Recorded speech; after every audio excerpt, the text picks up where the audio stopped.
Hi friends, welcome to Sunil Engineering Academy. I am Sunil. We have already completed Physics class 1 to class 9. If you want my previous classes, please click on the channel and then you will get playlist. In playlist, you will get all the previous classes. Okay. In this class, I am going to discuss the very important topic, that is light. Light. Before going to the definition of light, we want to know one thing, that is how we see any object. How we see any object.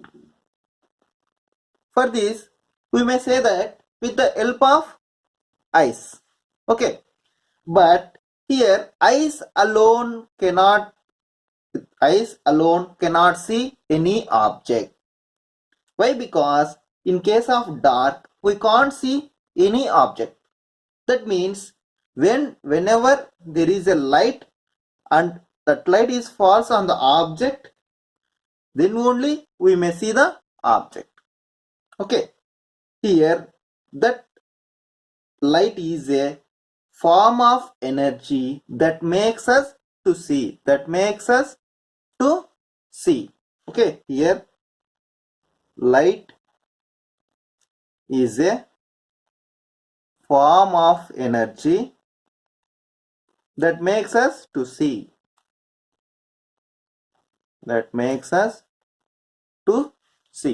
We can also define this light which makes things are visible is called light. Okay. And coming to the important point of this light is propagated as electromagnetic waves.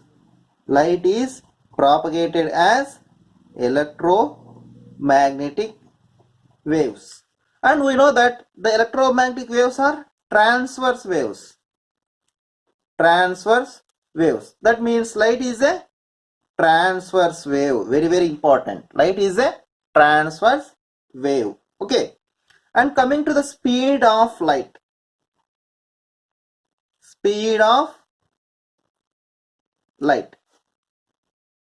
Here the very important bit is the speed of light was first measured by scientist Riomer.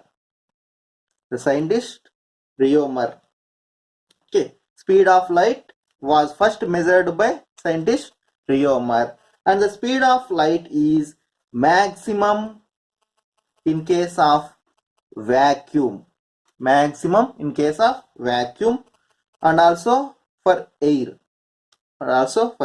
And the speed of light in vacuum and or air is denoted by C, and C is given by 3 into 10 power 8 meter per second. Very important. The speed of light in vacuum and also air is C equal to 3 into 10 power 8 meter per second. And the next one, refractive index. Very important one. It is denoted by the symbol mu, and this symbol mu is given by ratio of C by V. That means here C is the speed of light in vacuum, by speed of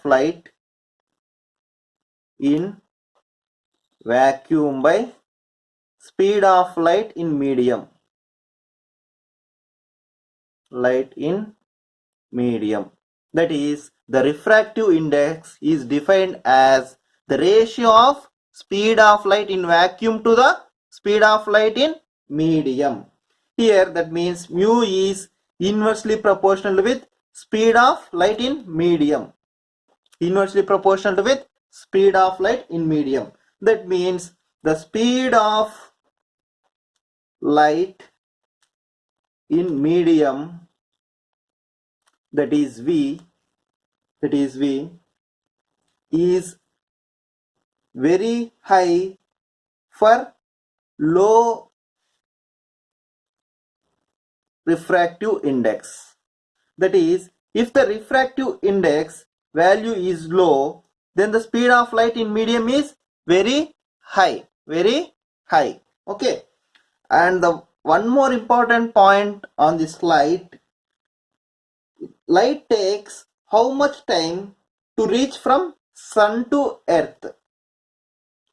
Light takes how much time to reach from sun to earth is 8 minutes 19 seconds. 8 minutes 19 seconds. That means 8 minutes means 480 seconds. 480 plus 90, that is 499 seconds. That means approximately 500 seconds. This is the time taken for light to reach from sun to earth. And the light reflected from moon, light reflected from moon takes 1.28 seconds to reach the earth. 1.28 seconds to reach the earth. And another important point on this light is light travels in a straight line. Light travels in straight line. Okay, light travels in straight line. Based on this light, materials can be classified as 3 types. Materials can be classified into 3 types. The first one is transparent. Transparent. Here, the objects which are allowing light to pass through them are called transparent. The objects which are allows the light. The objects which are allowing light to pass through them are called transparent materials. For example, the glass. Through this glass, we can see the object clearly. That means here the glass allows the light to pass through it. Okay. And the second one, translucent.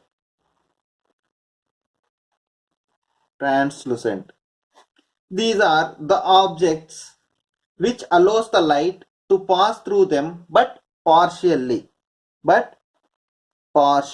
They allows the light to pass but only partially. Example, oil paper. And the third one, opaque. These are the objects which does not allow the light through them. That means we can't see through an object. For example, metals or wood. Okay. These are the objects does not allow the light through them. Okay. These are the 3 materials based on the light. The next one, shadow. We know that the shadow, when an opaque body placed in front of the source of light, then behind the opaque body a black or dark region appears, which is called shadow. For example, if we take any opaque body, this is also opaque body. Why? Because it does not allow the light through it. So it is a opaque body. When this opaque body is placed in front of any source of light, then the behind the opaque body, that is, this is opaque body, we get the shadow region, or black region or dark region. This region is called shadow. Okay. And if the source, for example, if the source of light is point source, then the shadow is called umbra. But it is an extended source. But light is an extended source. Then the shadow is penumbra. shadow is called penumbra. Okay. And the next one, eclipse. Eclipse is a natural phenomena caused due to the sunlight. These are two types. First one, solar eclipse. Solar eclipse. In this, sun and this is earth. If it is a moon, then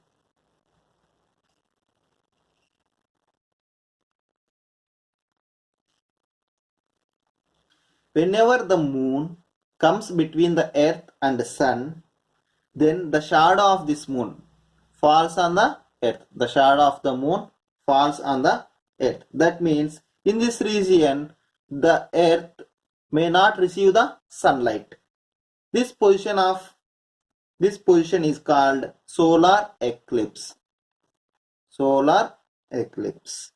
Once again, whenever moon comes between the sun and earth, then the shadow of the moon falls on the earth. That means in this shadow region, the earth may not receive the sunlight. So this position is called solar eclipse. And the second one, lunar eclipse. Lunar eclipse. In this case, here take sun. It is the sun. And it is a moon. And here earth.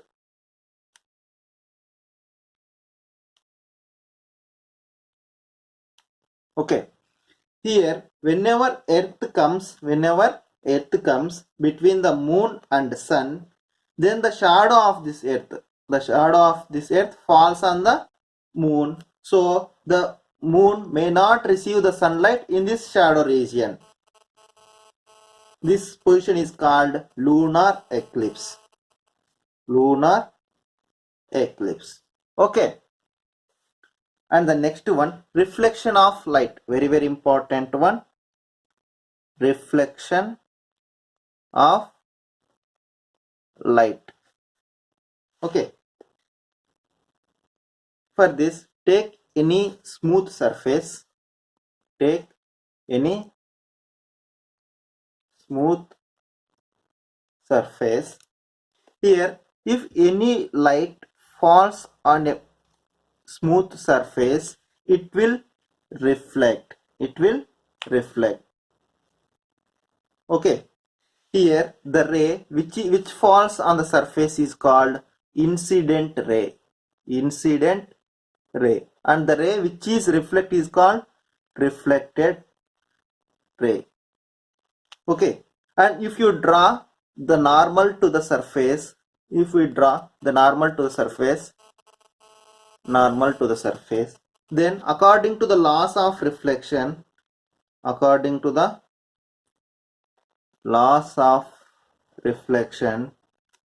the first one, the incident ray and reflected ray and normal to the surface lies on the same plane. The incident ray, first one, the incident ray and the reflected ray and the normal to the surface, all are lie in the same plane, And coming to the second one, this angle of incident, this is the angle of incidence denoted by I. This is the angle of reflection, that is denoted by R. The second law is the angle of incidence is equal to the angle of reflection, that is I is equal to R. Angle of I equal to angle of R. That means angle of incidence is equal to angle of reflection. Okay, these are the laws of reflection. Okay, regular reflection. regular reflection. That means if you take a smooth surface like mirror, smooth surface like mirror, whenever parallel rays falls on the surface, parallel rays falls on the surface, we will get the parallel reflected rays. Parallel reflected rays. Then this reflection is called regular reflection. But if we take any irregular surface, then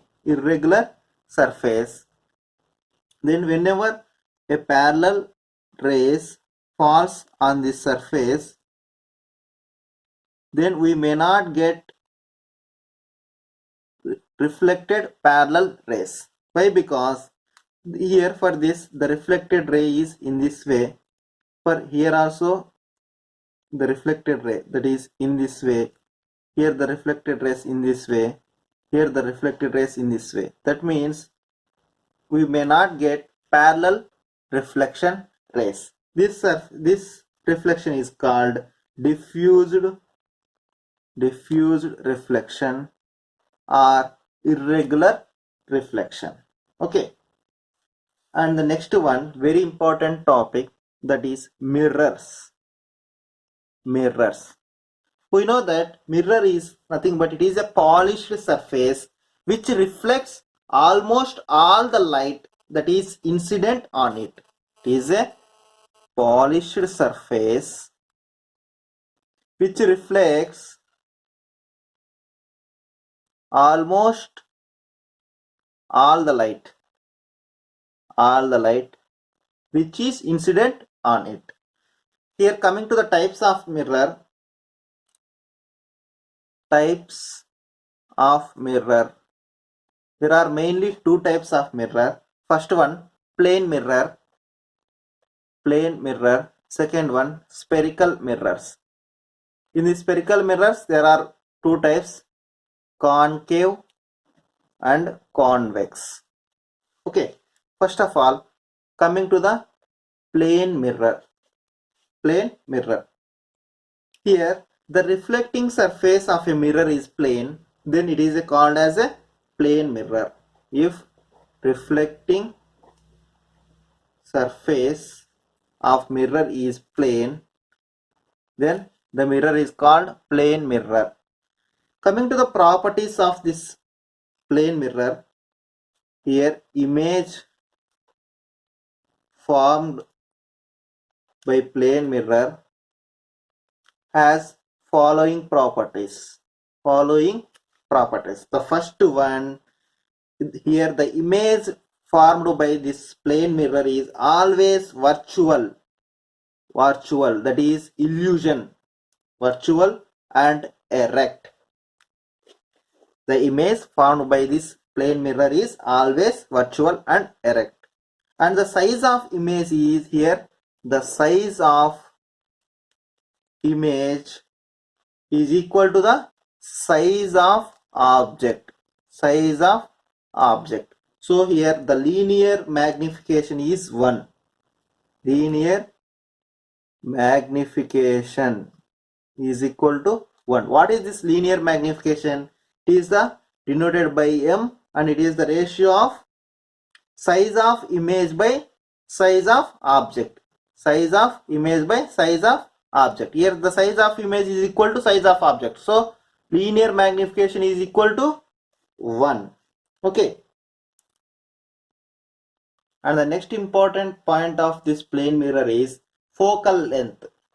Focal length of this plane mirror is infinity. Focal length of this plane mirror is infinity.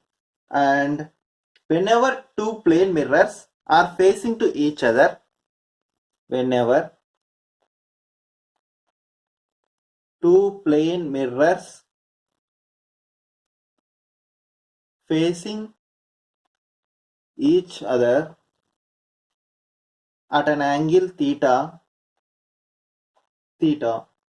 and an object is placed between the mirrors, object is placed between the mirrors, then that is, if you take two mirrors and they are facing to each other and an object is placed between the mirrors, then the number of images, the number of images is given by n equal to 360 degrees by theta. 360 degrees by theta. Here 360 degrees by theta is odd. Whenever the 360 by degree by theta is odd, then the number of images equal to n equal to 360 by theta. If 360 by theta is even, if 360 by theta is even, then n equal to 360 degree by theta minus 1. Minus 1. Okay. If 360 by theta is odd, then n equal to 360 degrees by theta. If the 360 by theta is even, then n equal to 360 by theta minus 1. Okay. These are the properties of plane mirror. In the next class, we will discuss spherical mirrors, that is concave and convex mirrors. Okay. Thank you.